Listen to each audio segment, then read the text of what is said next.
Namaskar Bharat. For the first time ever, we are hosting an MBA Times Fair event specifically tailored towards candidates from India. But if you're joining from any other part of the world, feel free to stay because the frameworks can still be useful to you. The series of live stream will consist less of marketing, like other MBA fairs do, but more of quality content that focuses on completing important sections of your MBA applications, like resume, essays, recommendations, etc. Depending on the availability, we'll dive deeper into the application of what we have learned here by looking at the samples. So let's get to it. Today we'll be discussing Duke's Fuqua School of Business. And this is where you'll be if you manage to get in, and your odds are going to go up if you stay and watch the entire session till the end. And wait for a little surprise before we start looking at the samples. So let's put this image in the background and look at the agenda for the day. Couple of things before we look at the agenda. First, you can scan this QR code that will take you to the WhatsApp group. This WhatsApp group will serve as a medium for you to ask any questions while the session goes on. And towards the end, we will have a live Q&A session so you can get those answered live. If you have questions, even after we have completed the session, until you submit the application, you can keep submitting your questions on the group and we'll try our best to answer that. And it eliminates the biggest problem that many people have had in the webinars, that their questions are not getting answered. And we've solved this problem for you. Let's look at the agenda for now. We'll look at what values define the school and the class profile, which will help you understand the statistical requirements and personality checks. Next, we'll look at the essays and resume, which are obviously the backbone of your application. We'll look at the LOR samples, and I will give you the tips. And goes without saying, you will not be the one writing this, so you can share the sample with someone else who will be writing the LOR, obviously. It will also be shared in the same Q&A group for which the QR code is still up for scanning. I'll also put this up in the end. Today we'll have two sessions back to back and the Q&A will happen after that. So make sure that you just join that instead of like thinking that the Q&A will happen right after Duke's session. We'll have another session for another school after this, and then we'll have the Q&A. So let's look at the class profile now. The class size, as you can see, is at 426. The international student population is at 35%. I don't know if this is the split between the students who are purely international, meaning that people who don't have dual degrees, or is it just the international students who don't have, sorry, not dual degrees, dual citizenships? So if you have dual citizenships, usually some of the other schools also report that number in this. So I have no idea if that is included in this. Then the work experience is at 5.8 years on average. Usually anywhere between 4 to 6 years for Duke will be fine. 3 to 8 years is also a range usually people target. GMAT average is at 722. This is for the legacy edition, I think. And the GRE average is not mentioned on the website. It's only the middle 80% range, but anywhere above 324. And for the international students specifically, the students from the overrepresented pool, I have recommended that 99th percentile is what you should target. I know, really high standards, but that's what you have to do. So now looking at the principles of Team Fuqua, that is exactly what values the school defines itself around. So the principles of Team Fuqua, as I've already misclicked, and the authentic engagement came up. So that is the first principle of Team Fuqua. Students who are authentic in their engagement with the community, they are good at networking, they are people who are trying to create a community around them. So authentic engagement, supportive ambition, people who are supporting each other and succeeding, and have a common purpose where everyone wants to be someone good, something big, and everyone is supporting each other. So supportive ambition. Collective diversity, I think doesn't need any explaining. Loyal community, people who have each other's back. Impactful stewardship, this is actually an individualistic quality. So if you are a steward of certain things, you want to rally other people's behind you and want to be a steward for that. It could be sustainability, it could be anything that you believe that defines your personality as. Uncompromising integrity doesn't need any explanation. You get what that means. So these are the 6 principles of Team Fuqua. If you want to Google the principles of Team Fuqua, there is an entire page dedicated to this on Duke's website. And these are the values around which Duke creates its entire ecosystem for the students. So if you're aligned with those values, great. If you're not aligned with those values, I don't need to know that. But to be honest, you really want to make sure that you are actually making yourself seen if you have these qualities. And if you don't have these qualities, maybe apply somewhere else. Maybe you are a better fit for some other school. Next, we have the essays. Duke has very unique essays, by the way, and there are just two important essays, but at the same time, both essays are fairly impactful. The first one is fairly interesting, which is 25 random things about you. So 25 random things, essay goes something like this. Please share with us 25 random things about you. The admissions committee wants to get to know you beyond the professional and academic achievement listed in your resume and the transcript. Share with us important life experiences, your hobbies, achievements, fun facts, anything that helps us understand what makes you who you are. Lot to unpack there again. They want to get to know you. That is something that has been capitalized, obviously. And they have also said beyond the professional and academic achievements listed on the resume and transcript. So you're not just talking about your professional and academic life, you're actually sharing your personality in this one. So more life experiences, building up to what exactly Duke is looking for. Will take some time to understand what exactly are the values that define you as a person. So let's see what we have to remember here. So the do's and don'ts for this particular essays are somewhat like this, because 25 random things about you are actually unique to you. So I cannot tell you what those things can be, but I can tell you how exactly you should pursue this. So no bragging. If you've achieved any awards, any accomplishments, they should not be the primary focus of that point. So if you have written a bullet point that I have achieved the all-rounder award in my undergraduate institution, nobody cares about that. That comes across as a brag, and it also lowers your points on DQ. DQ is something Duke actually values itself on, and we'll talk a little bit about that when we get to that point. So no bragging.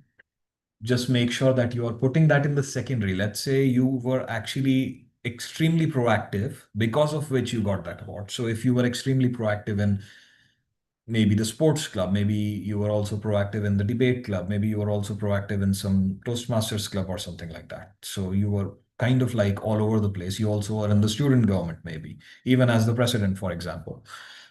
Now there are multiple activities right there. So that shows that authentic engagement side.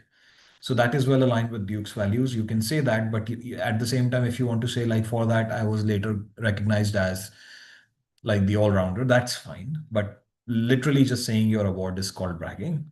Try not to do that. That's the first one. Express things very subtly. If just like I told you just now, if you are expressing yourself way too much in a way that will come across as obnoxious, uh, try to remove that. The easy way of understanding that is to just remove anything that has repulsive quality. And there is a list of repulsive qualities. If you just Google that, you will understand that. And if your point is coming across like that, then you can remove that. If you want to use AI for this one check, you can actually do this. So let's say you've created a bullet point on your own, not through AI. You've created a bullet point on your own, and now you want to see if this point is fairly repulsive or like has some anti-seductive qualities, as they term it. So just put it in AI and just say like, what parts of this statement are anti-seductive? Is there any quality that is repulsive? Should I change some things? And put it in a different way. AI will actually guide you on that. So AI is coded with those things. And I have seen that give proper results also. So I'm not saying that you should be using AI to create the bullet points, which is not allowed, by the way. Just use that as a tool to understand what exactly is needed. So that's basically what I was trying to get at. So we have the third one. Now the next one is DQ check. So decency quotient is doing good by others. If you have worked with teams, if you've worked with others, so making sure that every single bullet point that you have written has a DQ. And sometimes I have seen certain essays where I really need sometimes I feel like I need the holy water to wash my eyes because I can't believe what I have just read. Because there are some, like, the organizational politics stuff has been mentioned in that. Nothing wrong with that because it's literally everywhere, but at the same time, you probably do not come across as a positive DQ person. So DQ is just decency quotient, making sure that you do right by the people. And that those are the things that you should be focused on, not just like the organizational politics, how you did so great in getting a promotion. No one cares. Focus on the why. That is the other thing. In all the bullet points that you will list, make sure that you are talking about why is that important to you? Why exactly did you engage in these activities? What exactly are you like? Let's say you were engaged in like an all-rounder sense in your undergrad. Why exactly were you engaged? Does that give you pleasure? How exactly does that align with Duke's values? That's basically the idea. So principles should be aligned with those of the six principles of Team Fuqua.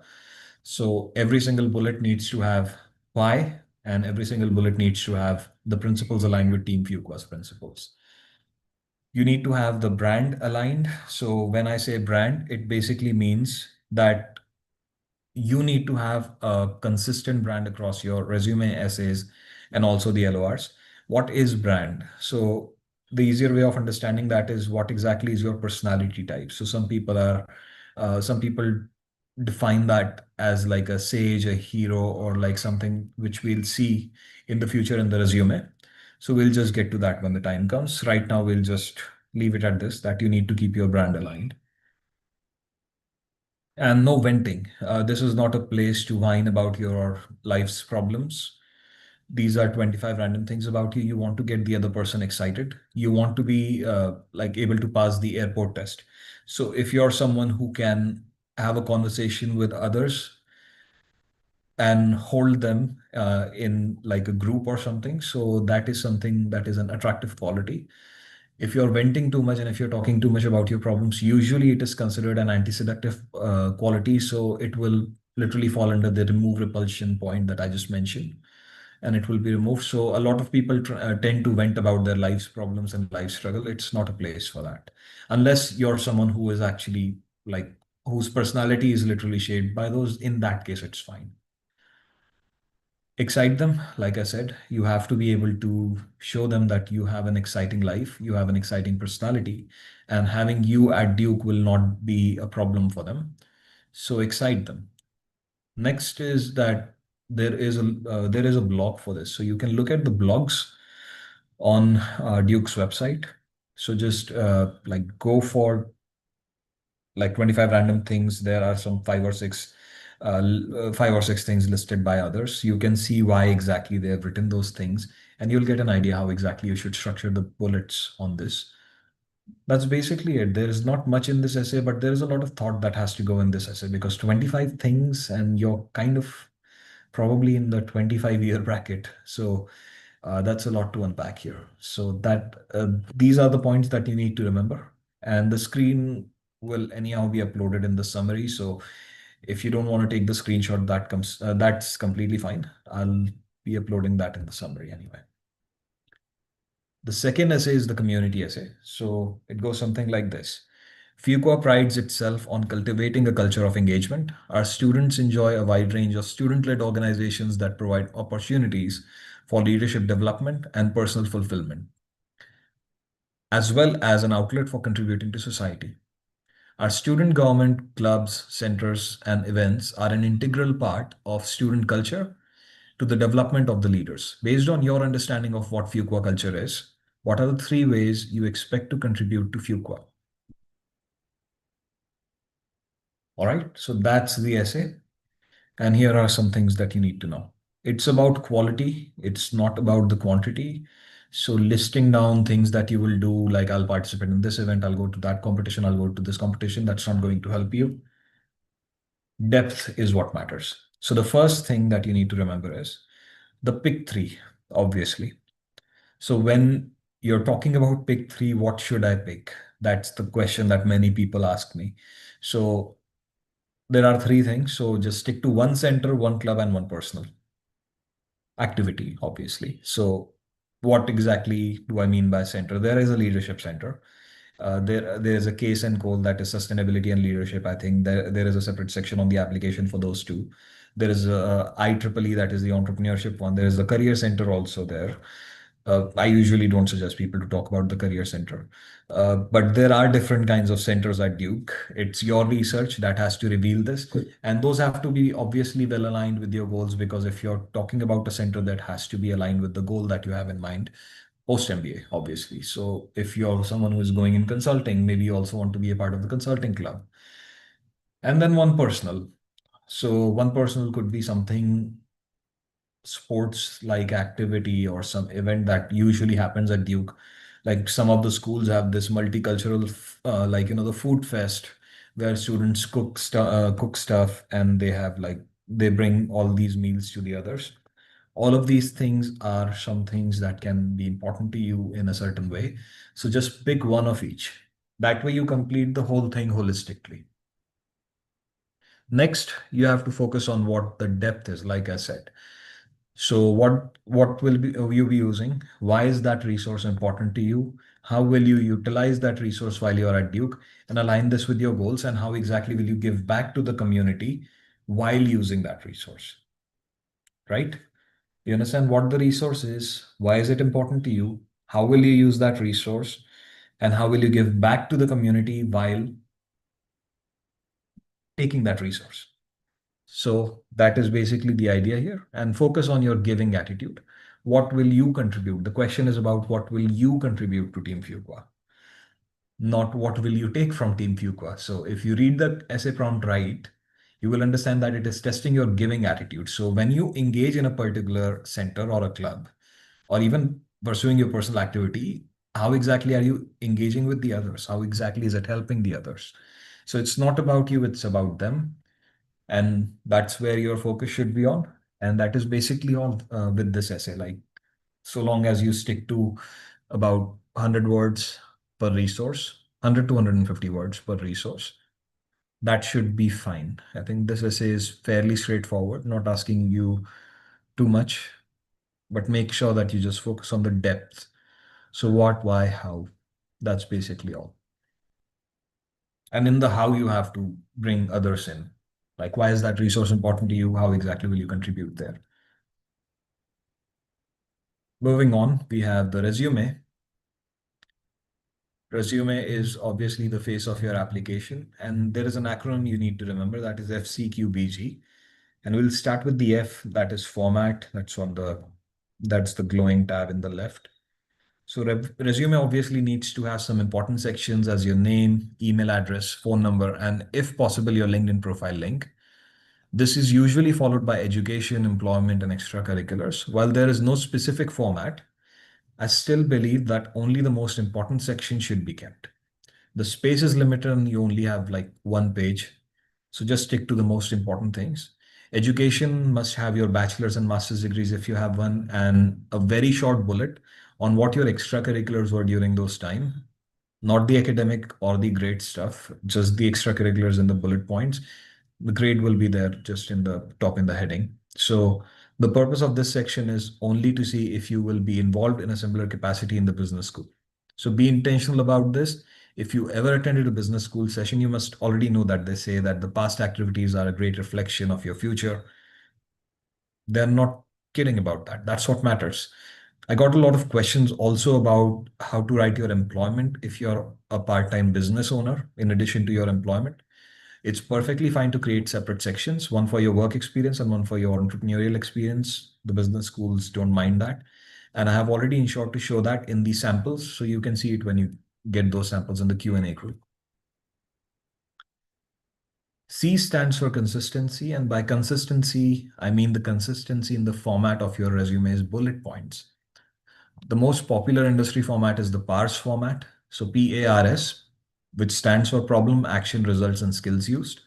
As the acronym suggests, you start by defining the problem you're trying to solve, be it marketing or engineering or sales or whatever you're trying to solve that will help the company grow.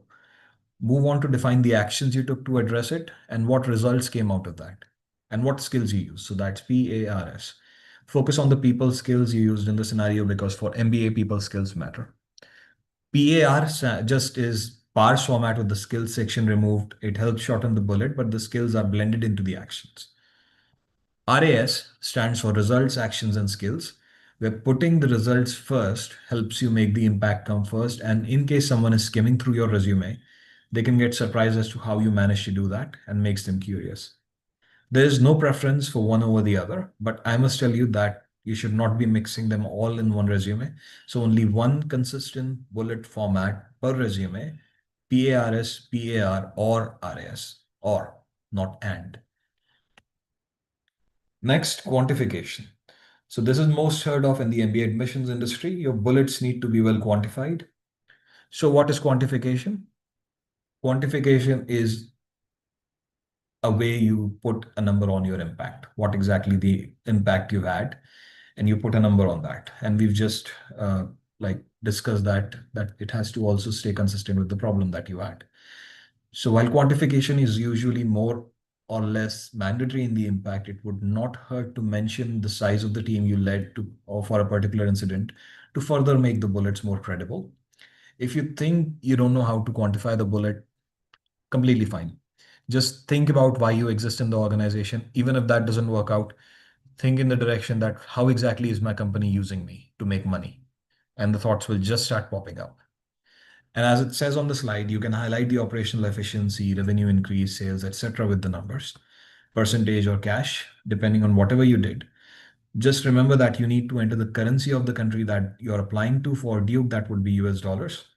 I can understand that because of the purchasing power parity and the exchange rate difference, the converted amount may not look so big in dollars.